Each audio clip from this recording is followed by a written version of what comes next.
Capítulo 6. Interrogatorio de los síntomas. Ningún síntoma aislado tiene valor diagnóstico. Es el síndrome, es decir, el conjunto de síntomas el que nos permite llegar a la determinación de la diagnosis.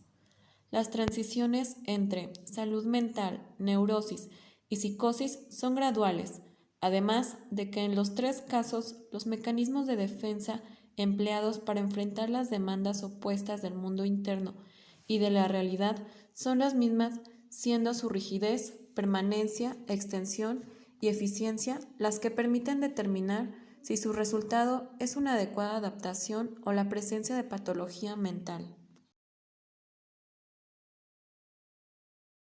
Algunos puntos clave son recopilación exhaustiva de síntomas.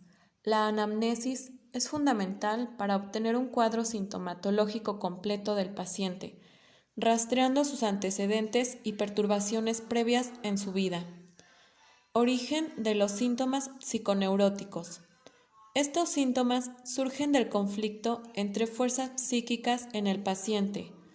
Las fuerzas incluyen impulsos infantiles reprimidos, como deseos y fantasías, así como las estructuras psíquicas, yo y superyo, que se oponen a la expresión de estos impulsos en la conciencia. Naturaleza del conflicto psíquico. El conflicto psíquico es universal, pero no siempre conduce a la formación de síntomas. Puede dar lugar a patrones defensivos estables o, en casos de desequilibrio, provocar la emergencia de síntomas, que son formaciones de compromiso que satisfacen parcialmente los deseos reprimidos. Síntomas como expresiones disfrazadas. Los síntomas son expresiones disfrazadas y simbólicas de los deseos originales y no son reconocidos conscientemente como satisfacción de un deseo. Rastreo del conflicto. La anamnesis debe buscar rastros del conflicto actual en diferentes etapas de la vida del paciente. Los síntomas actuales pueden haber estado precedidos por sentimientos de culpa o periodos de ansiedad. Angustia y síntomas. La conjunción de angustia y síntomas sugiere una incapacidad para resolver el conflicto y puede indicar una debilidad yoica o una intensidad inmanejable de las pulsiones, lo que podría requerir tratamiento con medicamentos. Causas desencadenantes. Las circunstancias vitales que rodean la aparición de la sintomatología son esenciales para comprender el desequilibrio actual. Por ejemplo, la intolerancia a la agresión podría ser una causa predisponente de los problemas actuales. Es necesario obtener un cuadro completo de los síntomas del paciente y rastrear el conflicto subyacente, ya que esto es esencial para la comprensión de los síntomas psiconeuróticos y su origen, ya que la aparición de síntomas puede estar relacionada con las circunstancias vitales y la capacidad de afrontamiento del paciente. Es importante resaltar la complejidad de los síntomas en la vida psíquica y destacar la necesidad de comprender las múltiples motivaciones detrás de ellos, como lo son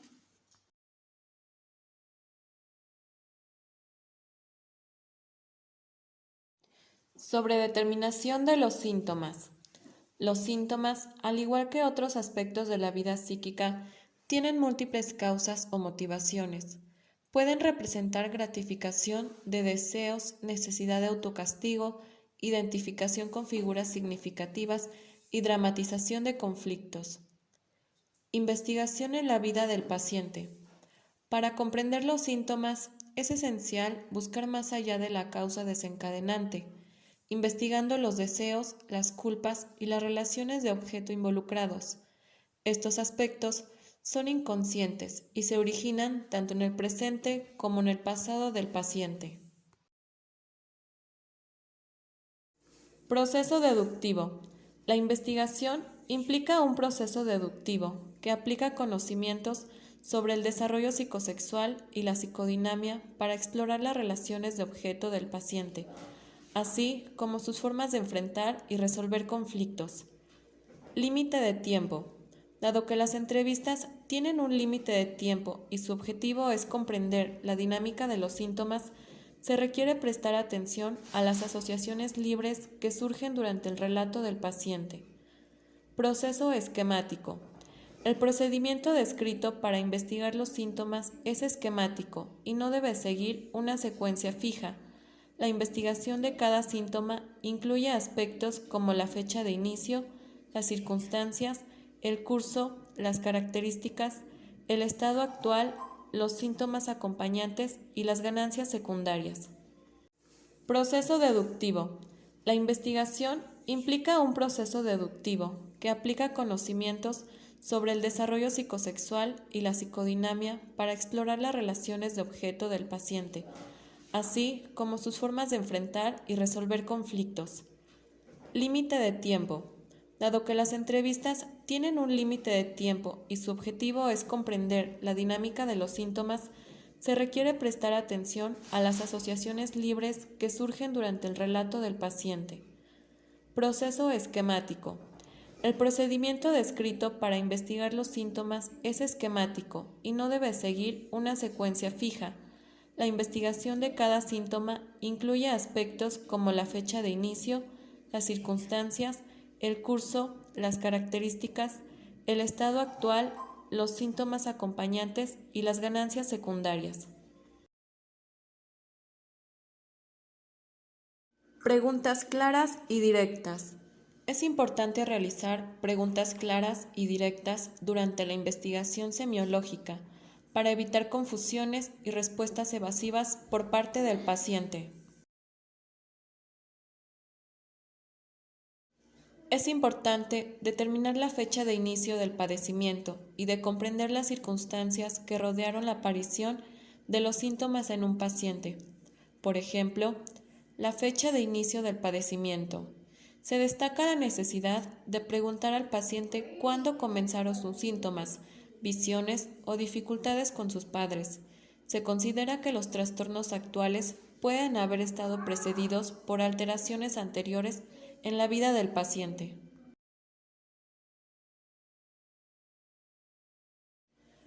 Exploración de épocas anteriores. Si el paciente menciona una fecha de inicio para sus síntomas, se debe continuar investigando si antes de esa fecha se encontraba bien o sin problemas. Esto implica indagar si existieron conflictos psíquicos en un periodo anterior. Cronicidad y pronóstico. Se señala que, en general, a mayor cronicidad de los síntomas, peor es el pronóstico en términos de duración y resultados del tratamiento psicodinámico. La existencia de síntomas crónicos a menudo indica una intensa resistencia al cambio. Causa desencadenante. La causa que provocó la quiebra del equilibrio psíquico previo es de gran importancia. Situaciones externas intolerables o cambios significativos en la vida del paciente pueden ser causas desencadenantes. Se destaca que una causa intensa y severa a menudo conlleva a un pronóstico más favorable. Ejemplo de síndromes de estrés postraumático. Se menciona un ejemplo de síndromes de estrés postraumático desencadenados por situaciones de guerra o catástrofes colectivas, destacando la magnitud de la causa desencadenante. Determinación de la causa desencadenante. La investigación se lleva a cabo mediante preguntas específicas al paciente, como ¿qué cree que pueda haber desencadenado su angustia? Esto permite comprender la tolerancia del paciente a las demandas del mundo externo. Circunstancias espontáneas. En ocasiones, durante la entrevista, las circunstancias que rodearon la aparición de los síntomas emergen espontáneamente. En tales casos, se puede interrumpir la investigación semiológica para explorar estas circunstancias y determinar las causas predisponentes de la enfermedad. Puede existir una relación entre los síntomas de un paciente y los conflictos psíquicos subyacentes, por ejemplo, sentimiento de culpa y causa desencadenante. El texto presenta un caso en el que el sentimiento de culpa como desencadenante de los síntomas no se originó en el motivo inicialmente aducido, no proporcionar mejor atención médica. En cambio, surgió de intensos impulsos agresivos relacionados con la conducta dominante del padre durante el año previo a su muerte. La investigación semiológica se interrumpió al completar los detalles de la relación con el padre. Investigación de las circunstancias. Cuando se requiere investigar directamente las circunstancias de la aparición de los síntomas, es esencial formular preguntas precisas y adecuadas para obtener el material relevante. La comprensión de la psicopatología previa es necesaria para formular preguntas efectivas. Ejemplos de preguntas incluyen preguntar al paciente en qué pensaba en momentos específicos en los que aparecieron los síntomas. Estructura del aparato psíquico. El texto menciona la división hipotética del aparato psíquico en varias instancias, como el ello, inconsciente y depositario de pulsiones, el yo, agencia organizada que regula y se opone a las pulsiones, y el superyo, resultado de la internalización de normas morales de la sociedad. Exploración de circunstancias que afectan los síntomas. Se destaca la importancia de investigar las circunstancias o maniobras que pueden acentuar o disminuir los síntomas. Esto se realiza en forma simultánea con la investigación de la causa desencadenante. La identificación de relaciones entre el paciente, su entorno y las personas cercanas es crucial para comprender cómo influyen en los mecanismos defensivos o deseos en conflictos. La formulación adecuada de preguntas y la consideración de la estructura del aparato psíquico son herramientas importantes en este proceso de investigación. Este texto se centra en la investigación y el diagnóstico diferencial de síntomas hipocondríacos en pacientes psicóticos. Se menciona que estos síntomas a menudo involucran dolores o parestesias y se destaca la importancia de identificar su origen psicótico frente a causas orgánicas o histéricas. Se aborda la investigación del curso de la sintomatología, prestando especial atención a la evolución de los síntomas desde su aparición hasta el presente. Se señala que esta investigación es importante para comprender la eficiencia o ineficiencia del yo del paciente en enfrentar el conflicto que lleva a la producción de síntomas. Se hace hincapié en la importancia de identificar periodos de exacerbación o disminución de los síntomas, así como las circunstancias que lo desencadenan o los atenúan. El conocimiento de estos recursos es fundamental para el diagnóstico y la indicación terapéutica. También se destaca que los síntomas pueden disminuir o desaparecer debido a circunstancias que reducen la sobrecarga en el aparato psíquico del paciente, como el apoyo social o mejoras en su situación.